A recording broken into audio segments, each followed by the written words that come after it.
Welcome students, आप सबका स्वागत है मेरे YouTube channel complete IT solution पे। सी प्लस प्लस प्रोग्रामिंग की इस सीरीज में आज से हम स्टार्ट करेंगे स्टेटमेंट्स। स्टेटमेंट्स टोकन के कॉम्बिनेशन से बनते हैं और टोकन्स का जो कॉन्सेप्ट है वो हमने पिछले लेक्चर्स में कवर किया है। तो जो स्टूडेंट सीधा ये वीडियो देख रहे हैं तो वो पहले टोकन्स को अच्छे से देखें और समझें, नहीं तो आपको ये टॉपिक समझ नहीं आएगा। ठीक है, तो आइए स्टार्ट करते हैं।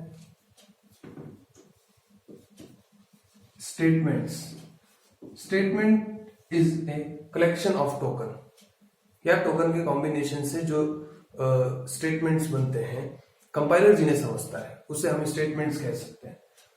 सी प्लस प्लस दोनों प्रोग्रामिंग में हमारे पास तीन तरीके के स्टेटमेंट्स है। ये मैं आपको पहले जब हमने स्टार्ट किया था तो शुरुआती वीडियो में मैंने आपको बताया था मेरे कि तीन तरीके के स्टेटमेंट्स होते हैं। फर्स्ट होता है सिंपल इनपुट आउटपुट स्टेटमेंट्स, फिर आता है हमारे पास डिसीजन मेकिंग स्टेटमेंट और थर्ड होता है हमारे पास में लूपिंग स्टेटमेंट। ठीक है, आज हम अभी सबसे पहले लेते हैं सिंपल इनपुट आउटपुट स्टेटमेंट्स को। सिंपल इनपुट आउटपुट स्टेटमेंट हमारे पास में दो तरीके के होते हैं, प्रिंट एफ और scan F. Print F statement का जो यूज है वो स्क्रीन पे कोई भी आउटपुट शो करने के काम आता है और स्कैन एफ स्टेटमेंट का जो यूज है वो स्क्रीन से इनपुट लेने के काम में आता है। तो हम इससे पूरी डिटेल में समझते हैं।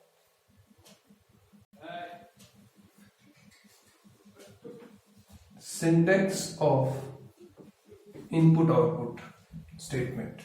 सबसे पहले लेते हैं print F. Print F function है। इस फंक्शन की वर्किंग हमें हमारी जो हेडर फाइल है stdio.h उस हेडर फाइल में मिलती है। प्रिंट एफ का सिंटैक्स है, सबसे पहले इसके अंदर डबल कोट्स में लिखा जाता है फॉर्मेट स्ट्रिंग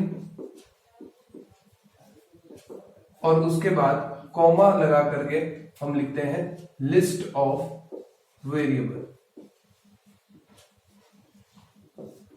ठीक है, प्रिंट एफ का जो यूज है वो सिर्फ दो ही तरीके से किया जा सकता है।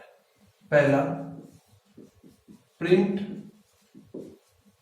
Any message on screen, user defined message, कोई भी मैसेज आप enter first number, enter second number, enter amount, ठीक है, आप किसी का नाम प्रिंट कराना चाहते हो तो उस काम में ये आता है।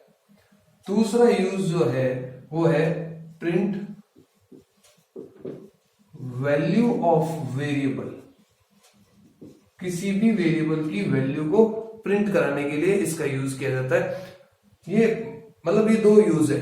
तीसरा एक और जो यूज नहीं कह सकते उसको हम प्रिंट एफ के थ्रू किसी भी वेरिएबल के एड्रेस को भी स्टोर करवा सकते हैं। ठीक है, तो फॉर्मेट स्ट्रिंग क्या है? सिंटैक्स के अंदर ये जो फॉर्मेट स्ट्रिंग लिखा है, फॉर्मेट स्ट्रिंग आपको अभी ध्यान में रखनी है कि जैसे आपके पास जो भी वेरिएबल होगा उसका डेटा टाइप होगा मेंशन किया हुआ। फॉर एग्जांपल हमने लिया इंटीजर x, हमने लिया फ्लोट y, हमने लिया कैरेक्टर z। ठीक है, बेसिक प्राइमरी डेटा टाइप अपने पास में यही है, इंटीजर, फ्लोट, कैरेक्टर। तो अगर आपके वेरिएबल का डेटा टाइप इंटीजर है तो इसके लिए फॉर्मेट स्ट्रिंग जो यूज की जाती है वो है %d। फ्लोट के लिए यूज किया जाता है %f। कैरेक्टर के लिए यूज किया जाता है %c। फॉर्मेट स्ट्रिंग, देखो यहाँ पे हर चीज कंपाइलर को बतानी जरूरी होती है। तो फॉर्मेट स्ट्रिंग जो है वो कंपाइलर को बताती है कि जो वेरिएबल यूज कर रहे हैं वो किस टाइप का है, वो इंटीजर टाइप का है, वो फ्लोट टाइप का है या वो कैरेक्टर टाइप का है। तो ये बताने के लिए हम फॉर्मेट स्ट्रिंग का यूज करते हैं।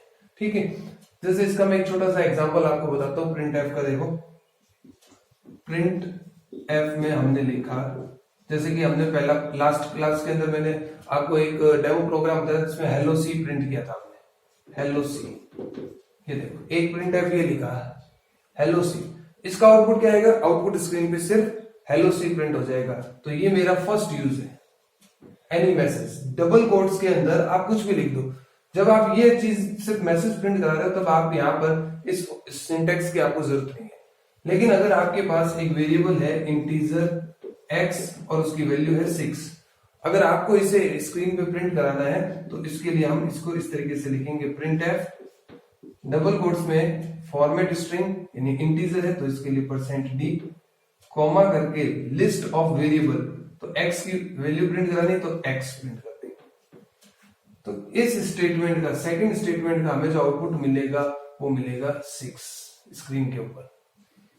अब अगर आप एक से ज्यादा वेरिएबल अगर आपके पास में है और उनकी वैल्यू अगर आप प्रिंट कराना चाहते हो, जैसे मेरे पास एक और वेरिएबल है, मान लीजिए इंटीजर y = 10, ठीक है, तो मैं इसको इस तरीके से लिखूंगा, प्रिंट एफ डबल कोट्स में %d दोनों वेरिएबल साथ में प्रिंट कराना है इसलिए यहाँ पे 2% आएंगे, कॉमा करके list of variable x, y।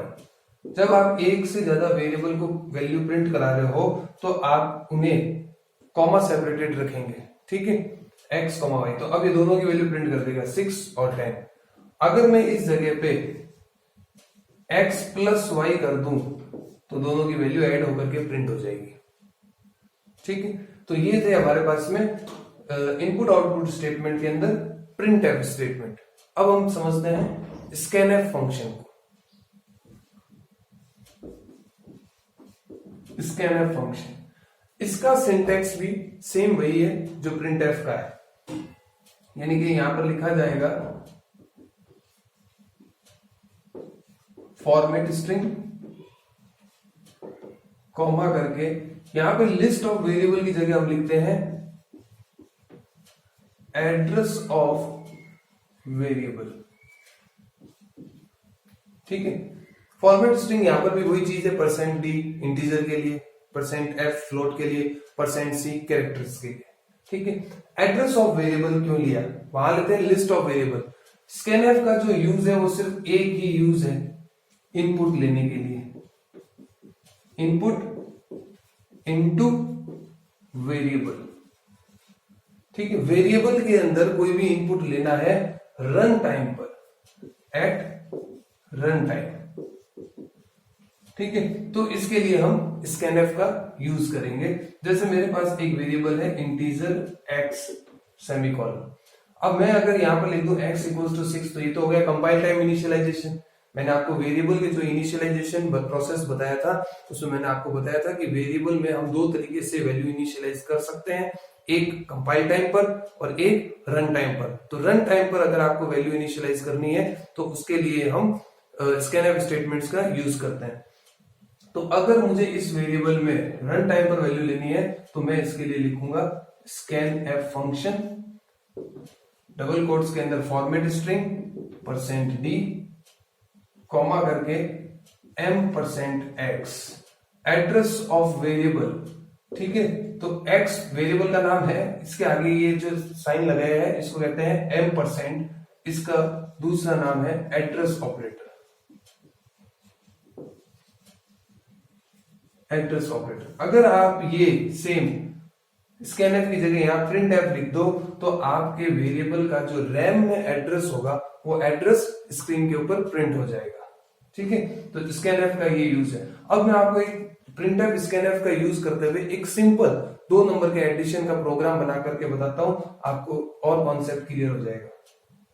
अब सिंपल प्रोग्राम देखते हैं, एक सिंपल एड 2 नंबर, ठीक है। अब देखो प्रोग्राम कैसे बनाएंगे। सबसे पहले आपकी जो आउटपुट स्क्रीन है उसको एज्यूम कर लो कि उसके ऊपर आप क्या दिखाना चाहते हो। ये आपकी मान लीजिए कि आउटपुट स्क्रीन है।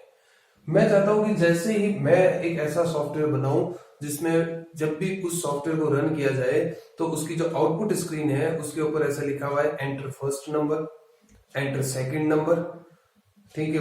एंटर फर्स्ट नंबर का मैसेज आया, आपने नंबर डाला, एंटर सेकंड नंबर, फिर आपने नंबर डाला, फिर उसके बाद आ जाए sum of 2 number equals to या add of 2 number equals to, जो भी मैसेज आपको देना है उसके बाद जो भी नंबर्स का एडिशन है वो रिजल्ट आपके पास आ जाए। उल्टा चलना है, आउटपुट स्क्रीन को एज्यूम करते हुए चलना है। तो मैं चाहता हूं यहाँ पे लिखा हुआ है एंटर फर्स्ट नंबर, मैंने नंबर डाल दिया 6, एंटर सेकंड नंबर, मैंने नंबर डाल दिया 10, यहां आ जाए सम इक्वल्स टू 16। ये चीज हमें करनी है, ठीक है। तो अब इससे ही आपको एनालिसिस करना, देखो अब यहां से आज से आपकी प्रोग्रामिंग स्टार्ट होगी, ठीक है। और इसके लिए कोई जरूरी नहीं है, देखो C++, मेरा ये मानना है कि अगर आप इसे जितना ज्यादा कॉपी पे रन करेंगे प्रोग्राम को, पेपर पे अगर आपने कंपाइल करना सीख लिया प्रोग्राम, तो आपके प्रोग्राम जब भी आप कंप्यूटर पे बनाएंगे आपकी कोई एरर नहीं आएगी, ठीक है। तो इसे कहते हैं ड्राई रन करना। मैं आपको बताऊंगा कि किस तरीके से प्रोग्राम को ड्राई रन किया जाता है, ठीक है। यहां से हमने देखा कि भाई मेरे को ये मैसेज प्रिंट कराना है, 2 3 मैसेज है, तो मैसेज प्रिंट कराने का काम प्रिंट टाइप से कर लूंगा। और ये जो है 2 इनपुट ले रहे हैं, ये रन टाइम पर किसी ने 6 डाला, कोई 60 भी डाल सकता है, कुछ भी डाल सकता है। तो ये 2 जो हम इनपुट ले रहे हैं, इसके लिए हम क्या करेंगे, स्कैनएफ का यूज करेंगे, ठीक है। तो सबसे पहले बेसिक जो स्ट्रक्चर है उसके हिसाब से hash include stdio.h hash include conio.h void में कर्ली ब्रेस चालू किया, CLR SCR, ठीक है। वेरिएबल डिक्लेयर कर दिए मैंने, integer x, y, z, 3 variable लेंगे, ठीक है। 2 में इनपुट लूंगा, तीसरे के अंदर रिजल्ट को स्टोर करवाऊंगा। बिना तीसरा लिए भी आपका काम हो जाएगा, बस फिर ये है कि आपका रिजल्ट जो है वो स्टोर नहीं होगा। अब मैंने printf लिखा, एंटर फर्स्ट नंबर, ठीक है। तो ये मैसेज प्रिंट हो जाएगा, एंटर फर्स्ट नंबर। जैसे ये मैसेज आया तो हमारी स्क्रीन के ऊपर क्या होगा, हम चाहते हैं कि यहाँ कर्सर ब्लिंक हो ऐसे। तो ये जो कर्सर ब्लिंक होगा, जब तक आप इनपुट न डालें, तो उसके लिए आपको स्कैनएफ लिखना पड़ेगा। स्कैनएफ लिखा, %d, %m%x। तो जैसे ही हमने ये 6 एंटर किया, टाइप किया और एंटर मारा, तो जो हमारे पास एक वेरिएबल बना हुआ है पीछे x, उसके अंदर 6 वैल्यू जाकर के स्टोर हो गई, ठीक है। उसके बाद कंपाइलर नेक्स्ट लाइन पर आएगा, तो यहाँ पे चाहिए एंटर सेकंड नंबर। प्रिंटफ में लिखा अपन ने एंटर सेकंड नंबर, ठीक है। Scanf %d, %m%y, y variable बना हुआ है, उसमें अपन ने वैल्यू डलवा दी 10, ठीक है। दोनों वेरिएबल्स में वैल्यू आ गई। अब ऐड करना है, तो 2 नंबर्स को ऐड करने का लॉजिक हमें पता है, हम लिख देंगे यहाँ पर x + y सेमीकोलन, ठीक है। इक्वल्स टू करके z कर दिया, यानी कि ये दोनों जुड़ करके कहां चली जाएगी वैल्यू, z के अंदर। तो 10 + 6 16 वैल्यू किसमें आ गई, z में। printf सम इक्वल्स टू, ये तो हो गया मैसेज मेरा। इसी के साथ में लिख देता हूं फॉर्मेट स्ट्रिंग भी, ठीक है, %d,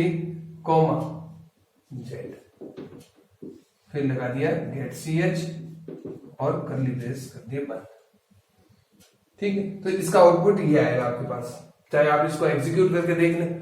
अब कोई भी प्रोग्राम जब आपने बनाया है तो आप उसका ड्राई रन कैसे करेंगे, तो ड्राई रन करने का तरीका क्या है, कॉपी पे ही आप अपने प्रोग्राम को चेक करें।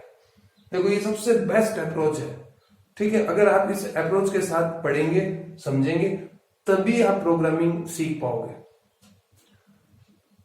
सबसे पहले क्या होगा कि ये प्रोग्राम लिख दिया, कंपाइलर पूरे प्रोग्राम में स्कैन करेगा मेन फंक्शन को, ठीक है। मेन से वो प्रोग्राम के अंदर एंटर होगा, अंदर एंटर हुआ। यहां मैं एक आउटपुट स्क्रीन बना देता हूं, देखो आपको, आप भी ऐसे ही बनाए कॉपी के अंदर भी। जब भी कोई प्रोग्राम बनाया, आपने कुछ भी सोचा, आप अपना प्रोग्राम बनाए, फिर उसको ड्राई रन करें। एंटर हुआ, क्लियर स्क्रीन की हेल्प से ये क्लियर हो गया, ठीक है।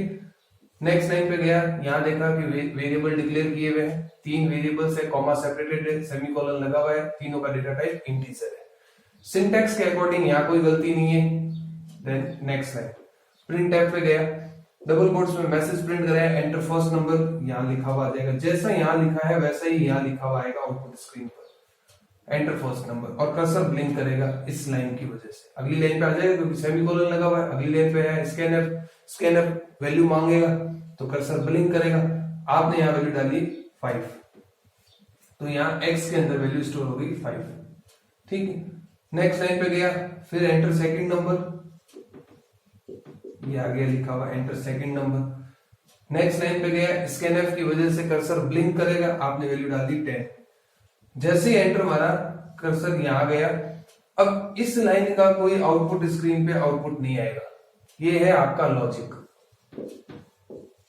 मैं आपको प्रोग्रामिंग सिखा दूंगा बट मैं आपको लॉजिक नहीं सिखा पाऊंगा। लॉजिक आपको कोई भी स्कूल, कॉलेज, लेक्चरर, यूनिवर्सिटी नहीं सिखा सकती है। ये आपकी प्रैक्टिस से ही आएगा आपके। इसका कोई आउटपुट नहीं आएगा, लेकिन ये पीछे प्रोसेसिंग होगी, एक्स और वाई जुड़े और जेड के अंदर वैल्यू को असाइन कर दिया 15। फिर हमने नेक्स्ट लाइन पे आया printf sum equals to, message दिया हुआ है तो यहाँ पे लिखा हुआ आ गया सम इक्वल्स टू, ये मैसेज है, ठीक है। परसेंट डी क्यों लगाया, क्योंकि हम यहाँ पे वेरिएबल की वैल्यू भी प्रिंट करवाएंगे, इसलिए यहाँ पे परसेंट डी लिख दिया। तो जेड की वैल्यू क्या हो जाएगी 15, लिखा हुआ आ गया। गेट ch की वजह से ये स्क्रीन रुकी हुई रहेगी, ब्लिंक करती रहेगी, कर्सर ब्लिंक करता रहेगा। तो जैसे आप कोई भी की प्रेस करेंगे ये आउटपुट विंडो जो है आपकी चली जाएगी। तो ये एक ड्राइव इन करने का प्रोसेस है, line by line, step by step process करता है। जब तक कंपाइलर को कोई जंप स्टेटमेंट नहीं मिलता है वो जंप नहीं करेगा, लाइन बाय लाइन चलेगा, ठीक है। इसी के साथ एक आप जो है सेमीकोलन की गलती बहुत होती है बच्चों के, कई बार मेरे से पूछते भी कि सर हमें कैसे ध्यान रहेगा कि कहाँ सेमीकोलन लगे। तो आप ये ध्यान रखें देखो कि हेडर फाइल के बाद सेमीकोलन कभी नहीं आएगा, ठीक है। हेडर फाइल के बाद कभी नहीं आएगा। उसके बाद जिस लाइन के बाद ये ब्रैकेट्स लगे हुए हैं, जहां पर भी राउंड ब्रैकेट्स लगे हुए हैं और राउंड ब्रैकेट के अगली लाइन पे जहां ये कर्ली ब्रेस स्टार्ट हो रहा है तो इस जगह पे कभी भी सेमीकोलन नहीं आएगा। बस दो चीज ही ध्यान रखनी है आपको। तो आप देख लो वॉइड मेन के बाद कर्ली ब्रेस स्टार्ट होता है, इसलिए कभी भी इसके बाद सेमीकोलन नहीं आता है।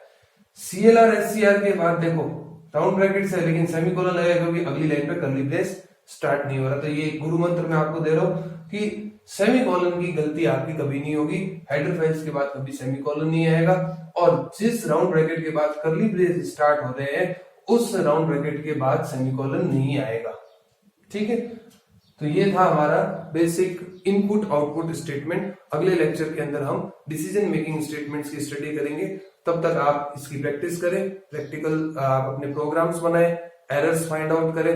अगर आपको कोई भी एरर आ रही है तो आप मेरे कमेंट सेक्शन में जाकर के उसे टाइप कर दें, मैं जल्दी से जल्दी उसको सॉल्व करने की कोशिश करूंगा। अगर आपको मेरा ये लेक्चर पसंद आया है तो आप मेरे चैनल को सब्सक्राइब करना ना भूलें। Thank you.